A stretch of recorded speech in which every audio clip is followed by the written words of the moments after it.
Because the fact of the matter is, energy transition will not just bring disruption to the fossil fuel industry in the region, it will also bring many other disruptions as well, because on the renewable phase-in side, a lot of physical changes will also need to happen. Yeah. Rather than seeing that as a trade-off, actually the coal industry or the people benefiting from the coal industry currently actually should see this as an opportunity, because we need to do something. I mean, we're not just only selling our resources, critical minerals or whatever, but we also need to play an important role to, thinking about how shifting our economy to include the whole supply chain of this renewable energy technology.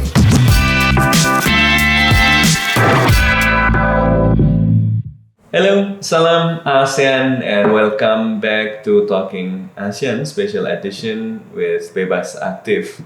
Today, it's already nearing the end of 2025, and this year ASEAN started a new milestone. We are declaring a new vision for the region, where ASEAN declares its intention to be a united, sustainable, and globally respected community.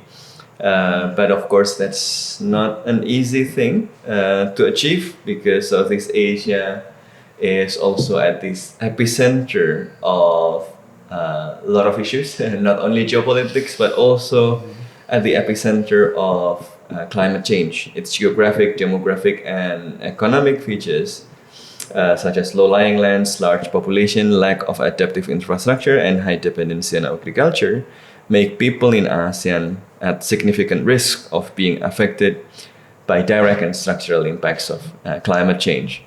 At the same time, the economic growth in the region continues to grow.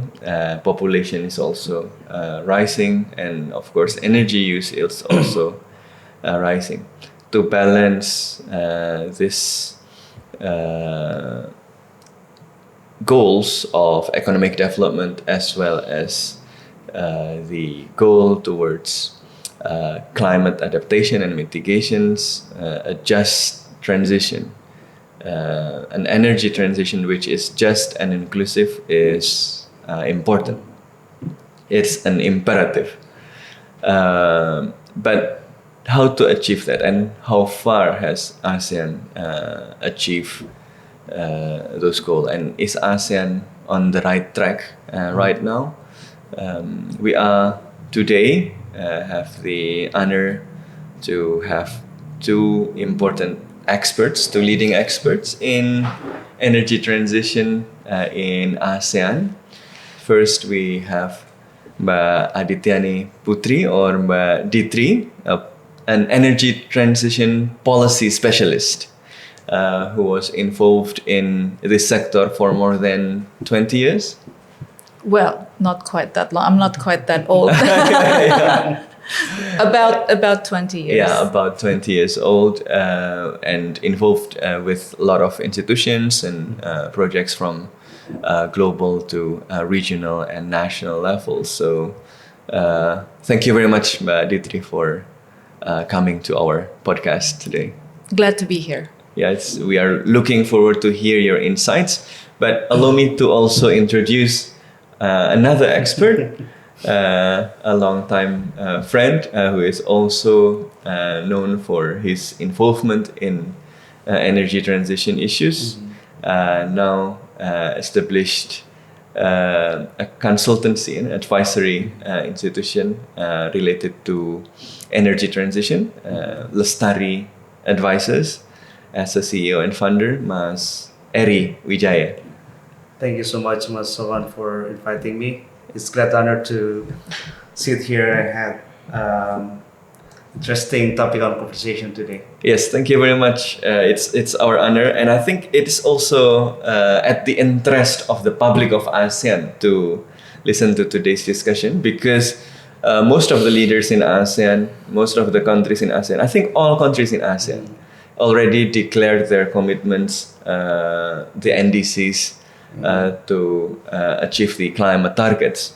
But if we look at the achievement of those targets so far, it's still quite lagging from the target, while at the same time the global situation is also very challenging. The latest COP also already mentioned, the latest IPCC report mentioned that we might not be on the right track in terms of the target of the climate actions.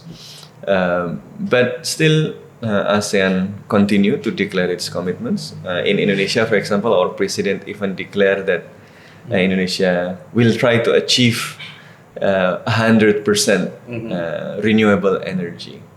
So how both of you, I will start with Mbak Ditri, see the energy transition in ASEAN today? Are we on the right track, and what are the homeworks needs to be done? This is I wanted to say the $1 billion question, but it's in fact multiple billions. It will even more. It will take more than even close to 100 billion or even more to transition the whole region. The question, are we on track, needs to be assessed via different indicators. Usually, the first indicator that we look to if we want to assess if a region or a country is on track is the commitment. Are we setting strong enough commitments, right? In the context of meeting the climate challenge, addressing the climate challenge, that commitment needs to be aligned with the global goal of staying aligned to 1.5 or under 2 degrees as instructed, by the Paris Agreement, that more than 100 as agreed in 2015 as part of the Paris Agreement, that more than 180 countries have signed on to. So that's usually in the climate space. That's how we assess, the commitments for energy transition, which is one significant part of the climate mitigation puzzle, obviously. However, you mentioned yourself in your forward that in ASEAN, we strive to grow. Yeah. We strive to grow, we strive to develop, we strive to advance along the economic ladder as countries and as a region. So there is a need to combine that with combine the economic challenge with the climate challenge and find that sweet spot. So in ASEAN, we may want to apply different indicators to assess whether the commitments are strong enough, are aligned, with that goal. And as we struggle to assess that, because it's just a constant battle amongst policy analysts, to say, is the commitment strong enough? Is the commitment good enough, right? Yeah, they have a lot of declarations. There's a lot of announcements that are being made, a lot of aspirations. We move to the second point to assess a commitment, and that is it firm enough? Right? Is it firm enough? Is it certain enough? Has it been mainstreamed into policy? Right? So first off, the commitment needs to be bold and ambitious enough, right? It needs to be aligned to the climate challenge. It needs to be it needs to be aligned to the economic challenge. Secondly, the commitment needs to be firm enough, needs to be certain enough, needs to be enshrined in legislation, needs to be mainstream in policy, so that it can guarantee delivery, because it needs to deliver. It needs to deliver in terms of what? In terms of the economic growth challenge, in terms of the social justice challenge, right? Because we are indeed talking about a region that is quite diverse. But one commonality that we have is that we're all existing within the emerging economies band, right? So there are some of us that are on the upper band, there are some of us are on the middle band, there are some of us on the lower band. Take Indonesia as an example, a big economy in terms of size, but it's not, nowhere near where, for example, Singapore is located within that particular band. Yeah, especially the per capita. Especially when judging based on the per capita income, of course.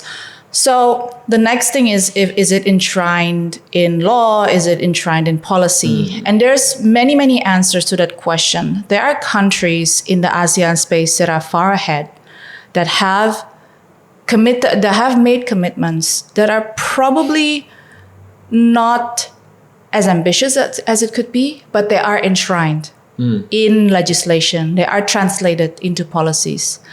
There are countries, such as Indonesia, that have made very bold commitments on energy transition, especially of late, the 100% renewables by 2035 or 2040 possibly, and also the 100 gigawatts solar photovoltaic plus batteries push, but it has yet to be enshrined in law and policies.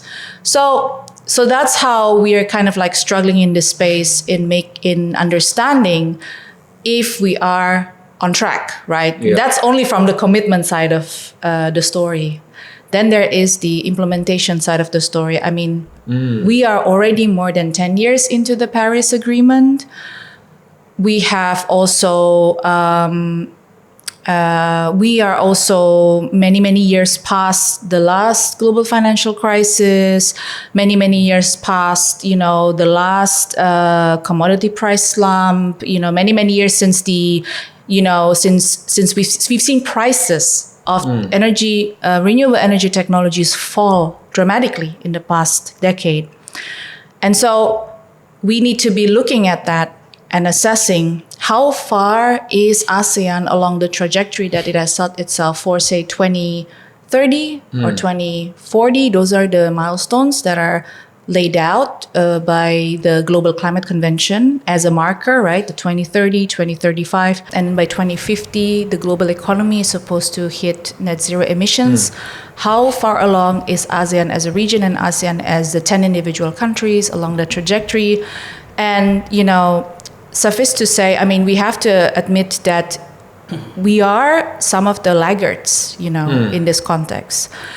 And usually that is measured against two things: potential, and implementation is contrasted against potential, right? Energy transition is not an overnight thing, obviously. Energy transition is not an overnight thing. Yes, things will take time. This is usually the argument that we are served with by policymakers, right? When we ask them, why are we so far behind? Like, look at countries like Brazil, also in the emerging, also developing country. Let's call them emerging economies in the emerging economy band, right? They've already transitioned to 81% of renewables for the power system. Let's take a look at countries like Turkey, previously very much dependent on fossil fuels, on coal power. Now 60% of their electricity already comes from renewables. 60% from renewables. 60% from renewables from Turkey. Despite the economic crisis. Despite of what had transpired, right, economically in that country. Let's take a look at, their stories of India. Smaller country. And India, yes. India. Okay, that's also another prime example.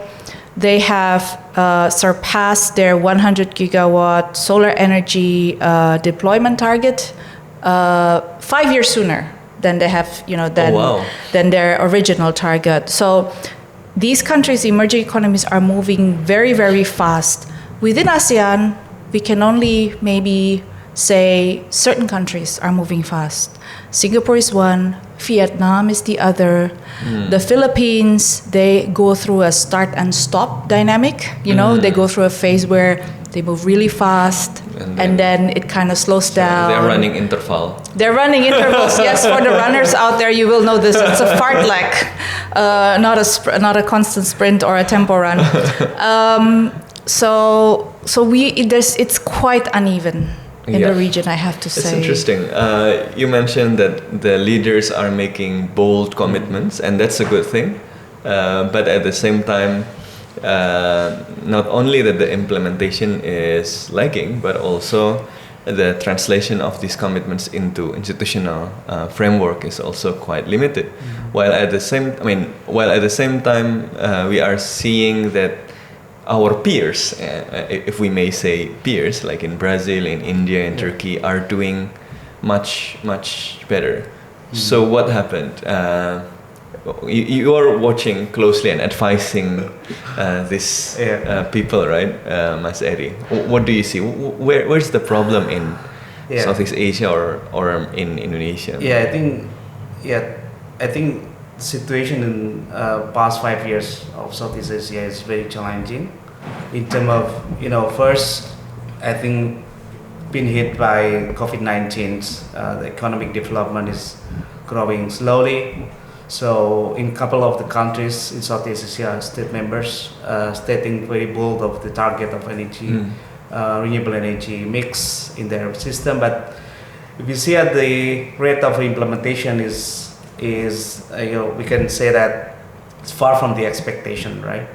So I guess Adhityani mentioned about a couple of the situation internally, but I will say there are a lot of influence basically from the global situations. If we look at, Southeast Asia is very unique. Some countries developing and generating their own energy sources. To mention like Indonesia, we have quite abundant of coal resources. Philippines as well, and the other country probably have their own difference of energy fossil sources. But most of our energy system developments are heavily influenced by foreign investment basically. We can see during COVID-19 everywhere else in the world investment on the renewable energy is declining significantly. So that happened as well in Southeast Asia. That's impacting to the bold commitment of a couple of the leaders despite of the internal situation. I guess the tendency of the investors is a bit shifting. If you look at the story of renewable energy in Europe, where people beg to use the fossil fuel, particularly high quality of coals, is also something that influenced how the perspective of the investors shifting from fossil-based to renewable energy. They're keeping to put their money on the coal-based investment. That's make the investment as well. We see as most of the ASEAN countries also declining, and this, be honest, directly influence to how we develop our capacity. We really rely to foreign global investments. So what happened in global investments also impacting to the commitment at the local as well. Other interesting situation, I think, is global geopolitical situation. We see many of, particularly in Europe, as I mentioned, most of and biggest of investment in renewable energy. Most of these European states is shifting their priority from, renewable energy focus, previously climate focus space, and now to defense space. And what happened in the United States, shifting their leadership. They pull from drill baby drill. And this also definitely influenced many of I guess commitment as well to the top leaders in Southeast Asia.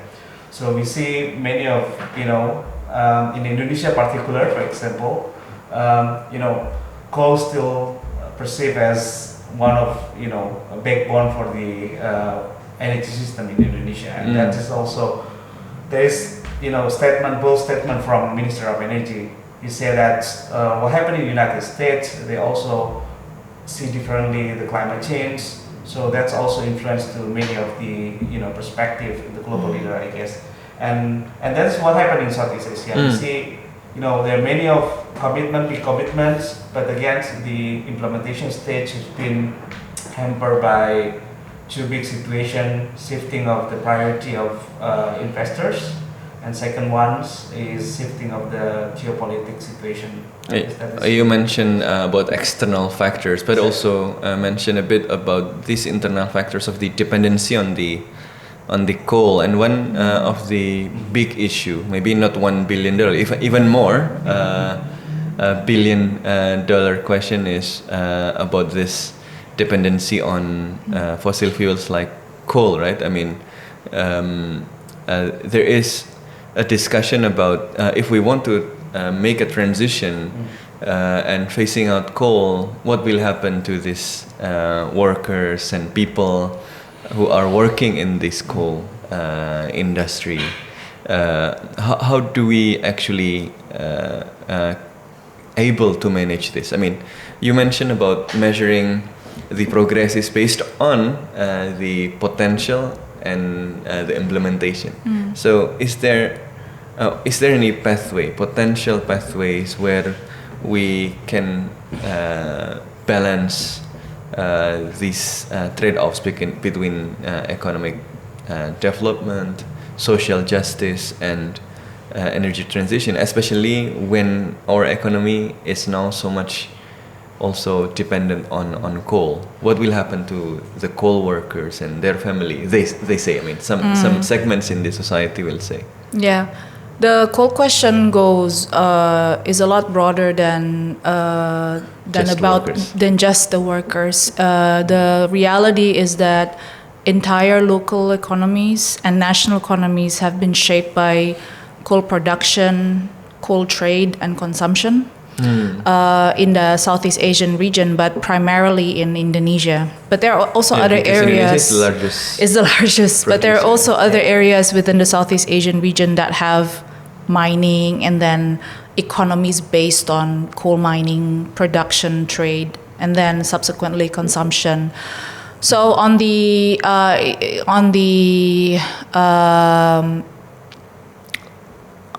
those different, nodes within the value chain, the challenge needs to be addressed differently. Typically, the conversation is either dominated by looking at the production side, the fate of the workers, or the conversation tend to then zoom right into like the production side, and that is the perceived cheaper electricity that coal is able to produce, right? The perceived. That's the key word. That's right. Let's talk about the production side of things first. The fact of the matter is that in Indonesia, there are entire provinces whose revenue is highly dependent on the coal mining industry. South Kalimantan, South Sumatra, very much dominated by the coal economy. East Kalimantan as well. And it becomes a problem when an economy is so highly dependent on one single source of revenue. So you can imagine like all kinds of economic activities in that province is structured to service, right, the coal economy. Now that's the part that needs to change. In terms of the workers, actually a lot of the skills that the workers have, the miners, is transferable to a renewable energy industry, say the geothermal industry, right? The engineers, they have skills that can be transferable to, other renewable energy technologies. Say if a country like Indonesia were to develop like entire supply chains for solar power and batteries, there's a lot of engineering, technical capabilities can be transferred over. The miners on the ground, they can work in the geothermal sector. They would, a lot of the skills there would just require minor upskilling. But what about the informal economy? That has sprouted to service the coal economy. Say, for example, the informal hospitality industry, food and beverage. The ones that provide the accommodation for the workers, right? Entire service industries, right? That have sprouted out of coal. And also, finally, the local government revenue, right? Yeah. What would be the next big, a source of revenue to replace coal once coal consumption in the entire region is phased out? Because most of the coal that is produced in places like Indonesia is exported overseas, right? I think about 3/4 is exported, and the major consumers are located within the region. So say Thailand, the Philippines, Malaysia, right? So that's just coal, and we need to look at this problem, or not, maybe let's not frame it in a negative way. We need to look at energy transition as an opportunity to fundamentally correct the system that has been, that has caused this inequality in the first place, and a system that has failed in actually ensuring that the local economy that is now being provided with so much support from this particular industry grows into becoming a diverse and vibrant economy, right? Like it's not, it's obviously creates a very high level of vulnerability if a province such as big as South Kalimantan, to this day does not have a viable, service industry, tourism industry, tech-based industry that services people rather than the coal mining industry. They all service the coal mining industry, right? They all service the coal mining industry. And that is not right. That is not the way into the future. Not sustainable at all. Like once the coal runs out, even without energy transition, the coal will run out, in 2038, in 2042, right? So this is an opportunity to address that actually. Yes, it will require, thinking going into how to change the local economy. It will require thinking into how to bolster education, how to create new industries in the region.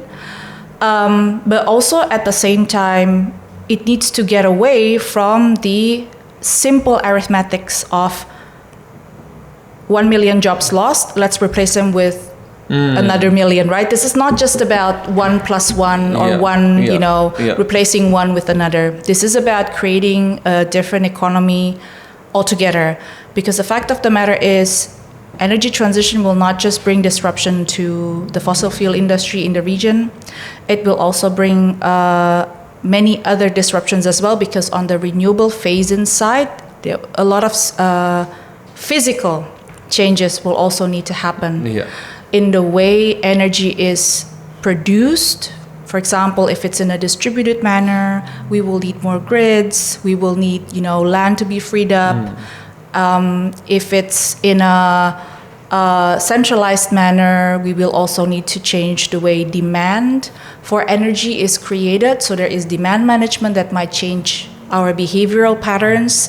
In the past, we all just are involved in consuming electricity. We just, put in, we just plug into a socket and then we consume energy. We may have to become producers as well. So there's a lot of aspects of just transition that goes beyond fossil fuel and, for example, coal mining. There's also a lot of aspects of just transition that goes beyond workers. So it's about restructuring entire economies, and the chances to do it today, the opportunity is here today to do it. In terms of the money, we have a lot of capital circulating in the coal economy, right? We need to find ways to optimize that, to extract that, and to put that into savings for the future, right? When people say, there is no money for energy transition, what about the billions and billions of dollars currently circulating in the fossil fuel economy? When commodity prices go up, the businesses experience so much windfall, right?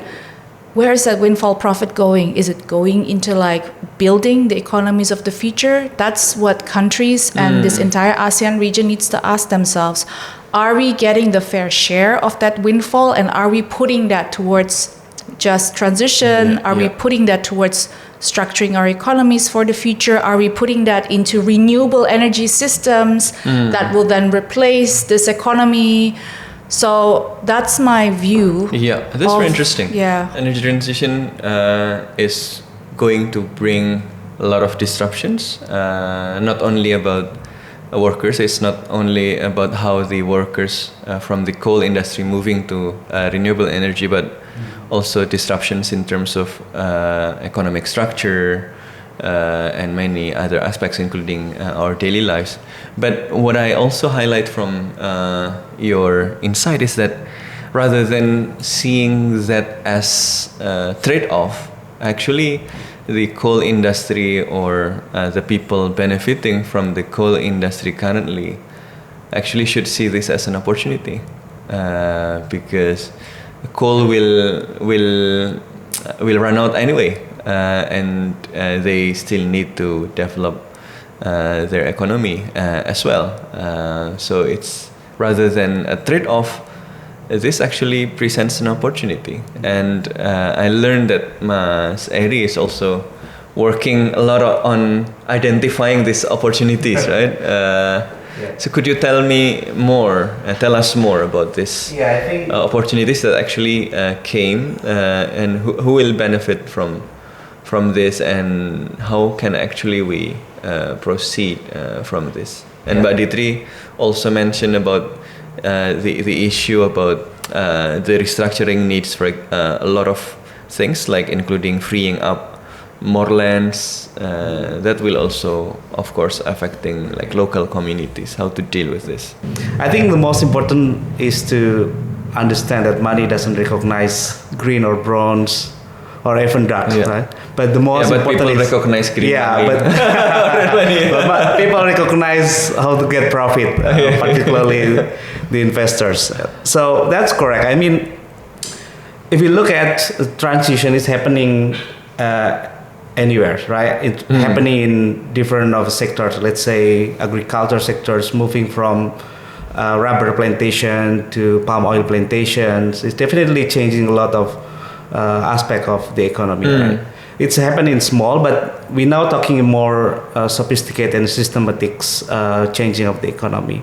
So what I would like to say is that yes, renewable energy creates a new opportunity.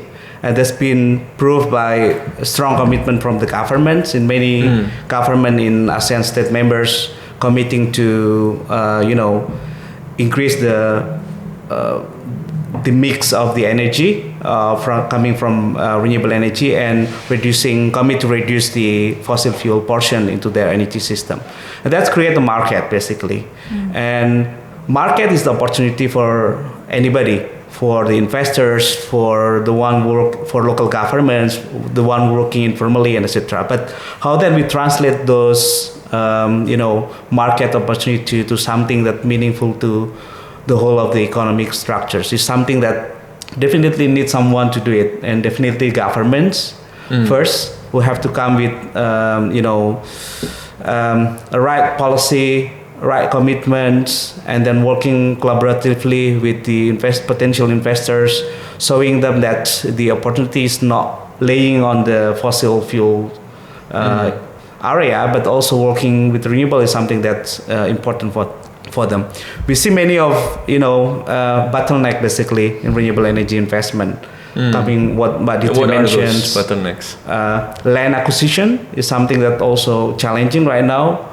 To build gigawatts of solar photovoltaics is required huge of land space, right? And when we're talking about renewable energy intermittent technology, we require the battery to address that. And battery definitely, again, we require a couple of the critical minerals, right? And that's also mining. So when we're talking about mining of the coals and mining of critical minerals, is basically shifting of the mining, right? So again, their engineering capacity, their technology in mining definitely can be transferred. And that's also create another uncertainty in terms of the environmental risk as well, and definitely the more of renewable energy we are going to develop, the more potential risk again to the environment if we're not putting enough safeguard to our mining to the critical minerals. To develop battery, we require nickels, we require lithium and etc. To develop electric vehicle, for example, we require some magnetics coming from critical minerals. So definitely now most of these sources is located in developing country as well, right? So where the epicentrum of renewable energy transition issues, must particularly on the just transition aspect. So back to the economic conversations again, I think one opportunity is being sunset, another opportunity being sunrise right now. Talking renewable energies down the position of the sunrise, fossil fuel on the position of sunset, we can say like that. But again, with the right treatment, policy, commitment from the governments, and also a couple of the additional steps, I think this will be moving smoothly. But if not, that again, the money will look at where the source of the profits will come back, right? So we see many of situation where coal industry is, back and forth in terms of the interest of the investors. Back to the COVID-19 again, pre-COVID, the investment, the appetite of appetite to put their money to the coal industry is declining. But when COVID-19, the commodity price increased significantly, so then the appetite of the investors to these sectors increased significantly, and eating a couple of the portion to be invested in renewable energy, and that's definitely something that we have to care about as well. So money follows the potential profits, but at the same time, potential profits come from the economic structure. Exactly, we can create that, which can be created and can be manipulated, can be somehow engineered through right policies, right framework, and that requires government. So how do you see the governments are doing in the region currently? I mean, as you also mentioned that President, in terms of commitments, they made bold statements, but at the same time, there are issues in translating this bold ambitions into like institutional framework. What actually happening in this region?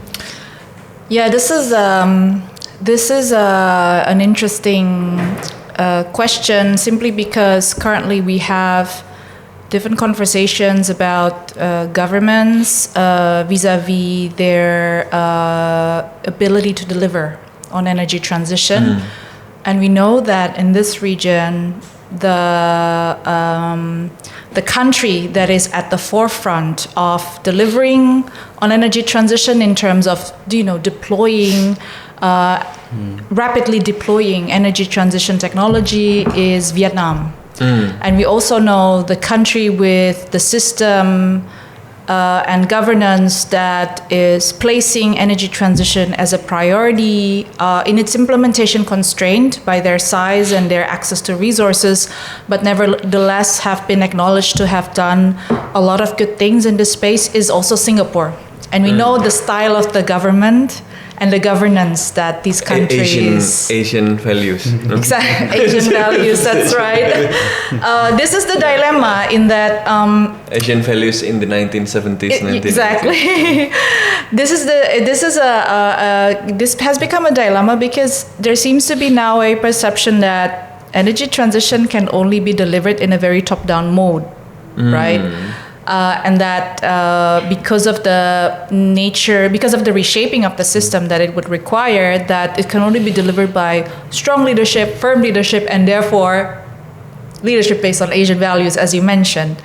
I feel like that is a dangerous path to go down because in reality, every Asian country has its unique governance features, and energy transition should work in every kind of governance setting. Fundamentally, it would require good policy making, right? Good policy making means that it needs to be evidence-based, it needs to be inclusive. In a country like Indonesia, for example, that has 280 million population with such diverse interests, also the scale of the challenge is so different compared to other countries in the region. There needs to be a way to ensure those two things, that policy making is done on the basis of, of sound evidence, and that it is inclusive, that every single voice is heard, and especially communities that are going to be affected by energy transition are included in the decision-making process, which would mean most likely a more elaborate process, because Indonesia is rather than more centralized, more elaborate, more distributed, and perhaps slightly longer. But energy transition needs to be done right in order to go back to your second question, to ensure justice, right? To deliver on on the opportunity of correcting the foundational social inequities that exist in our region today, right? So, for instance, there is this question of what's going to happen to the informal workers. Yes, there needs to be a pathway to formalize, right, these workers, these economies, to take them on a road of financial inclusion, which may or may not be the burden of energy transition to begin with. It's the burden of development, right? Yeah. It's the burden of development, of doing, social development right. But energy transition can provide that push or can stimulate, that process to go faster. Because of the opportunities that it presents, we can attract investment, we can attract support from global parties, from donor countries, from various, nonprofit organizations to be part of the whole process. We can correct the way the top-down approach that Indonesia has been traditionally known for in terms of, driving development. So there's a lot of things. Now, so when one, I often get asked this question, like, so should Indonesia become more like Vietnam, or should it become more like, Singapore in order to deliver on energy transition? The answer is that there's no cookie cutter governance approach for energy transition. It needs to fit the society.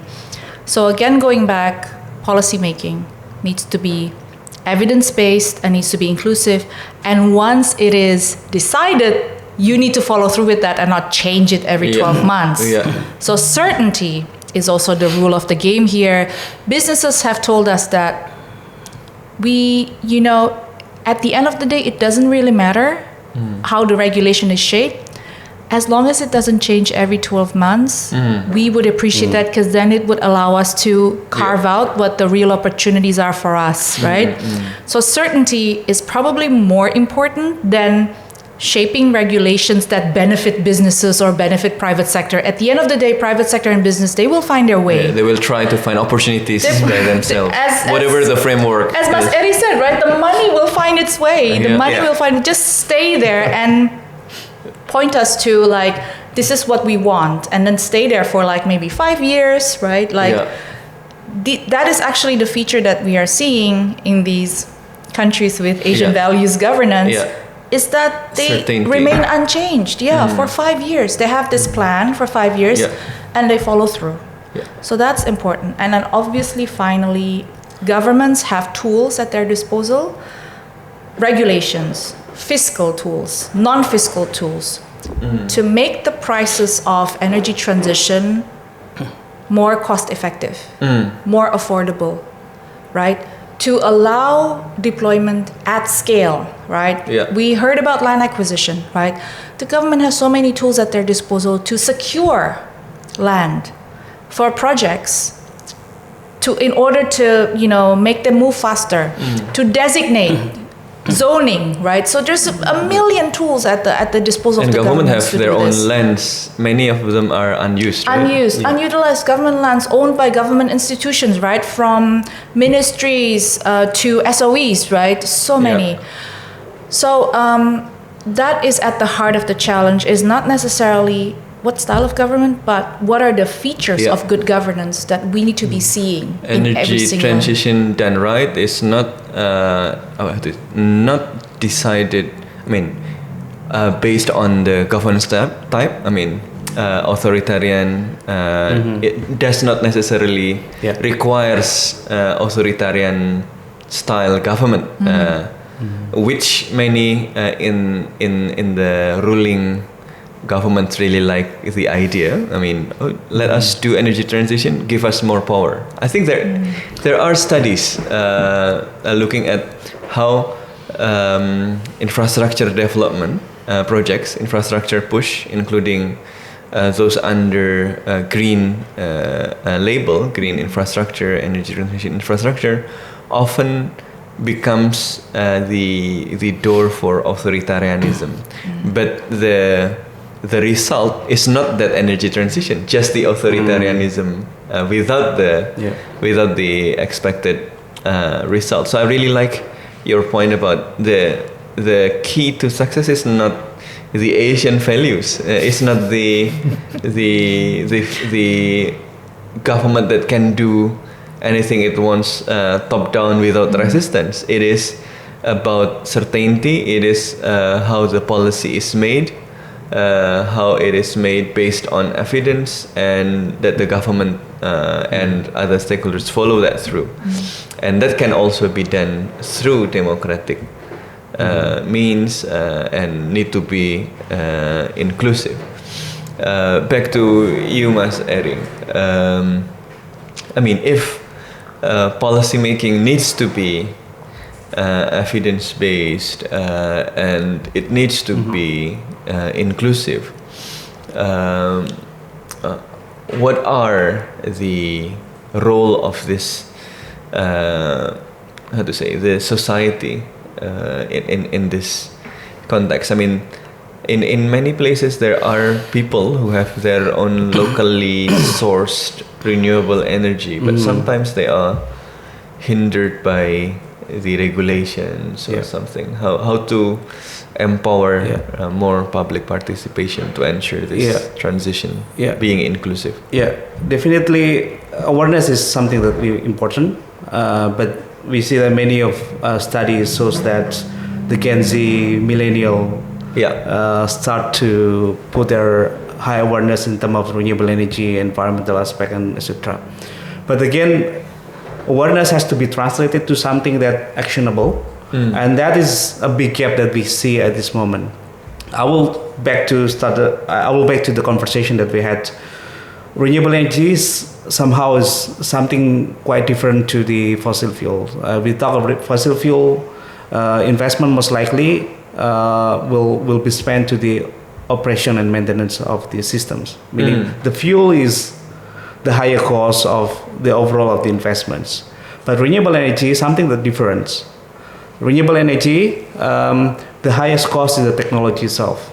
So less of the operation and maintenance. So that is principle of renewable energy, right? So how then we translate those high awareness into the actions? Being honest, price is something that, the entry points, how we accelerate the penetration of renewable energy to our society. And for example, asking people to put their roof with the solar rooftop and etc. That will not be happening if the price of the renewable energy is still much more expensive than the fossil fuel itself. So talking about that, again, this will need a big changes in the vision of how we structuring our economy. So in the era of the renewable energy economy, we should not just thinking that we only the consumers of technology, but how then we create and shifting ourselves to be included as producer of the renewable energy itself. So taking example of how the success of China, India, they are achieving enormous amount of the installed capacity of renewable energy with very affordable price of technology itself. As compared to us, let's say we have, probably not comparable numbers, but we have a small amount of renewable energy, particularly solar PV to mention the technology, but the price of this technology is still very challenging to be competitive with fossil fuel. And that's how the awareness then be very challenging to be translated to the action, because in the end of the day, the investments will not able to achieve those comparative of the benefit that will be people achieve. So I will say that we need to do something. I mean, we're not just only selling our resources, critical minerals or whatever, but we also need to play an important role to thinking about how shifting our economy to include the whole supply chain of this renewable energy technology. So then we can bring down the cost to be lower, and then society able to adopt it easily, right? Now, how many? Very difficult. Yeah, it's very difficult. None of us can mention the local manufacturers of PV that 100% is made in Indonesia, for example. Yeah. We're talking about our brother and sister in the peri-peri area of Indonesia the logistic, not only just logistic cost, but the cost of technology itself will be very challenging to bring renewable energy to this area, and that's will definitely incline the price of the electricity itself, and that's not the purpose of energy transition, I guess. So we need also think holistically that renewable energy transition is not just how moving the energy systems, but also how we move people, inclusion, equity. You have looked at the role of government to create this certainty and appropriate framework based on evidence. We have looked at how the consumers will be very important in this because they react to like price and many things. But as you both have already mentioned, this is not only about supply chain. This is not only about market. This is also about justice, about social justice. And thus the transition does not only affect those who invest their money or consume this energy, but also affected by like land acquisition, affected by the change in economic structure. How do you see the current energy transition policies actually provide room for this inclusion? Are they inclusive enough currently? I mean, a lot of discussions about balancing economic growth and energy transition, but how many of these discussions look at how energy transitions would affect like vulnerable communities, like indigenous communities, local population, like women, which is going to be affected so much with this? This question goes to the heart of the matter of how do we envision our development, economic, social, systemic development going forward. The current energy transition plans in Indonesia and in the broad have been conceived on the basis of the current system, right? And it assumes that the current system, at the moment, development is very government-led, but it's based on liberal market economics, right? This is why you mentioned in the beginning it's about attracting investment, right? There's the element of private involvement, delivery done by private companies, etc. It is based on also the current pattern of production and consumption, right? The fact that countries, even though their development is led by the state mostly in this region, especially, but these are countries that are also falling behind in keeping up, providing social security, health security, right? Still struggling with the provision of basic education, basic quality and affordable education. So I think as a society, this is the moment in time where we need to be deciding on how do we want the future system to be. This is a question beyond energy transition. And then how do we then reverse engineer and arrive at an energy transition pathway that would help us lead to that system, along with other reforms. We need to do reforms in the social security sector, we need to do reforms in the health sector, we need to do reforms in the education sector. What is going to happen if we continue with the plan that we have conceived today is that we will continue to have impoverished segments of the society that will not benefit from energy transition. Why? Because the energy transition will continue to be capital-led, right? We will continue to have segments of society that will be forced to go urban and give up their land. And then they find themselves in the urban space without the social and cultural security that the land provides them with, right? And these are indigenous communities. And that is going to be a problem, right? At the moment, indigenous communities derive so much security from their land, right? And if you move them away to a system that still does not have basic education, infrastructure at hand that is affordable, that is accessible, that still doesn't have, social security that is adequate, right? That, with living, that still does not provide living wages, right? Then you will have more poverty. Yeah. That's because the system is broken and there is a need to fix the system along with ushering energy transition, if you know what I mean. But not, here's a broken system and then we build an energy transition plan on top of that uses the features of the same broken system. So it needs to be more fundamental. Yeah, one pragmatic example is that of electricity, right?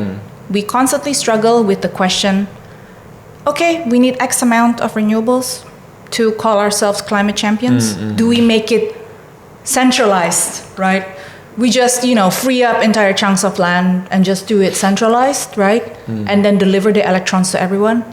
Or do we do it distributed, right? Allowing people to be part of the process, allowing people to benefit directly from the process as businesses or as communities, allowing people to have access as, professionals, as workers to the process. So in electricity, we always have that struggle. Centralized, top down, easier, massive investment coming in, bam, bam, bam, you have it done. Or you make it distributed, hybrid systems, various types of systems combined, right? You have a grid that goes both ways, that does not just transport electrons from one point to everyone else, but is smart, can communicate with one another in terms of their electrons can go back and forth. And then that would then help, theoretically, help distribute the benefits, distribute the opportunities, distribute the wealth, hopefully, right? So that's just one pragmatic example. But as I said, the energy transition plans of today will need to be re-examined as we re-examine our systems, right? What kind of system do we want in the future?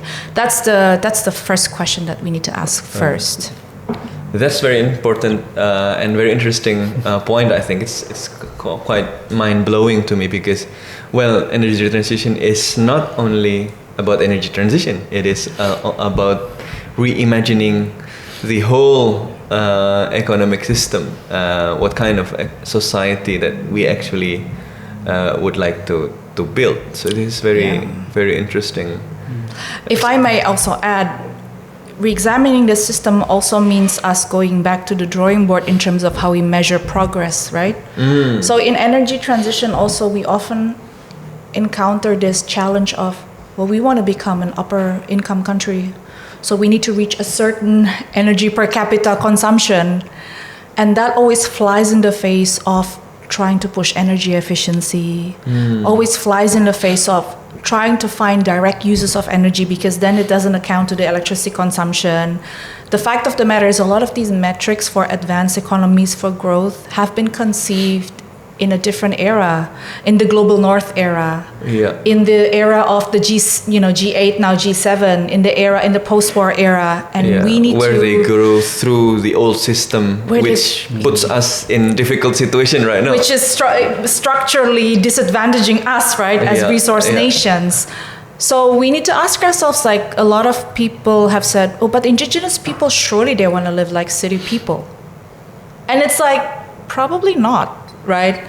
True. And city people, do we want to live like city people do? Like where we spend so much money on just, commuting and coffee takeaways and what is it that we really want, right? So these are fundamental questions that we need to be addressing, and the burden is on economists, but not economists alone, obviously, to reimagine. You're right, reimagine, what is the future system that is going to be sustainable for generations to come, because obviously we've hit our planetary boundaries when it comes to resources. I mean, what is it? They say that we need 6 planets to feed this planet in the next 10 years. Yeah. I always believe that economics is too precious to be left to the economist. I mean, and actually, yes. I mean, you mentioned that this is not only about how do we achieve certain metrics to then be put as the development goals, because these development goals are basically political.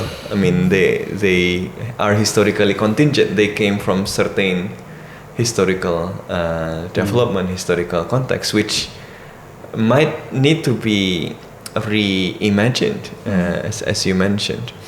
So I think we have come to the final part of our discussion, but I would like to ask both of you about how, we have discussed a lot of issues about energy transition in the region.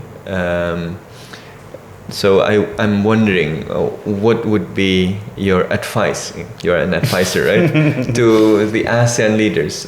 What can this region actually do together to accelerate energy transition in this region? I learned that you mentioned about investment, but the investment on renewable energy is said to be surpassing investment in fossil fuel globally, right, in these last few years. But very little of them are actually coming to this region. This region is pretty much lagging compared to others. So what can this region do? What can an association of Southeast Asian nations can do? I think lesson from each other is really important things. Because again, as Adhityani mentioned, the situation of renewable energy is very depending on the area. Again, renewable energy is something that different in terms of if you look at the fossil fuel, you produce somewhere else and then you transfer logistically to all those places. But renewable energy, basically the idea is to utilize your own locals energy sources. For example, if you have solar energy sources, then you utilize solars. If you have hydro powers, potentially, then you use hydro. And that is something that's unique one to others. And what we need to see is lesson learned from one to others, how we manage the ecosystem of this industry, how we manage people from one industry sector to other industry sectors, how then we deal with the environments, indigenous people, and etc. Because definitely learning from one to others is giving right pathway to move forward, right? Because again, everyone's on the same situation. We are transforming from one situation to other situation, which in this context is from fossil fuel to renewables. Everyone has the same pathway and the same steps. I guess learning from each other is something that's really important. How we see the Vietnam has very success in deploying huge of solar PV. How about Indonesia? What is the lacking from Indonesia? Policy, incentive, land acquisition problem, or whatever. It's something that's really important, I guess, to learn each other's. And again, technology is important, and luckily it is something that's now not in our, unluckily it's not in our hand right now. Most of the renewable energy technology is coming from out of our regions. So collaborating with each other. Close, right? China, very close. But Japan. Resources is here. Again, we're talking battery resources in here. We're talking about wirings, local resources in here. We're talking silicons material is coming from here. So how then we utilize this together is something that's also important, because again, renewable energy is really depending on the technology, unlike fossil fuels, right? The operation maintenance cost of from fuel is much higher as compared to renewable energy. So the key of success to increase the penetration is again the cost. Declining the cost is really important. It's not just, it's many of the aspect, the whole of supply chain, but again, as community, again, we can collaborate one to others, learning from each others, and that is probably one of the key success, I guess. Thank you. And from you, Mbak Adhityani. I'm trying to focus on the practical. I think in a more practical sense, ASEAN needs to rapidly progress on their conversation on the ASEAN power grid, thereby creating a regional energy market where we then can offset, each other's deficiencies, right, in terms of renewable energy resources. At the same time, we can complement each other's strengths, right, and address each other's weaknesses. And by being one single big energy market that is very interdependent, not only would it guarantee peace, but it would also help lessen the competition that we typically would see between ASEAN countries for investment, because at the end of the day, it would be about investing into the same market, right? So that's from very a interesting point. practical ASEAN sense. We know that the discussions around the APG has only been revived like 2 years ago. I think there is a need to step on the gas pedals and really move forward with that. And then secondly, along with that, introduce safeguards so that none of the ASEAN countries backslide from their renewable energy commitments, because the ASEAN power grid needs to be a green grid in order for all of this to work, right? Because we want to, along with having the ASEAN power grid and the green grid, we want to be in attracting, green industrialization into the region at scale. And for that, the ASEAN power grid cannot be a brown grid. It needs to be a green grid. And that safeguards around creating that single power market hopefully will help cement the commitments, will help enshrine the commitments into something that investors, businesses, communities can hold on to, right? That's number 2. And then number 3 is that on the human capital side, because we have countries with at various levels, right? There, as Mas Ery said, there is definitely that opportunity to learn from one another, to foster a lot of exchange, a lot of joint collaboration in advancing human resources within the region, to make sure that we have the best talents, we have the best engineers in the region. So when those investments come in, they don't need to be looking elsewhere. They just we already have it. We can tap into the human resources, especially. We hear this a lot about they don't have enough engineers, they don't have enough people on the ground. Like, we need to be a nation that is very renewable energy aware. Also, not just have the best engineers, but also to have the best, social scientists, the best communicators, the best deal makers, etc. So along the entire spectrum. So the human capital element becomes very important, and we need to see a joint ASEAN thing happening. Again, we will be the market, so we need to be ready with, the human capital. Finally, all of that work with APG and human capital and cementing the commitments, hopefully it can also help align the systems, regulatory systems and standards, so that we don't face this whole conversation of it's so much easier to, acquire land someplace else in ASEAN. In this country, it's difficult. We need to all have an approach that can deliver the similar outcome, right?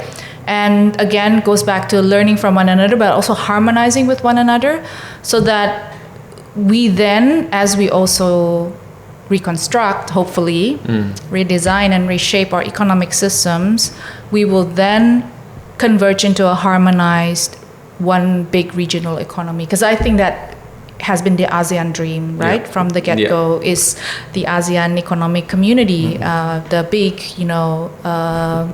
the big market that doesn't feed on each other or doesn't compete against each other, but jointly, strongly is unified and attracts all the benefits into the region. Yes, thank you very much. That's very beautiful closing statement, a call for us to unite, unity in diversity, as in ASEAN's way. In the logo of ASEAN, you have this 10 and maybe now 11 stalks bonded together, working together to achieve common prosperity. And I think it's very important. Today's discussion highlighted that energy transition is not only about energy. It is not only about shifting from fossil fuel to renewable energy. It is also about restructuring the economy. It is an opportunity to reimagine a better world, a more just world, a more inclusive world where everyone can benefit, which pretty much align with ASEAN's vision of a people-centered, people-oriented community. Thank you for joining us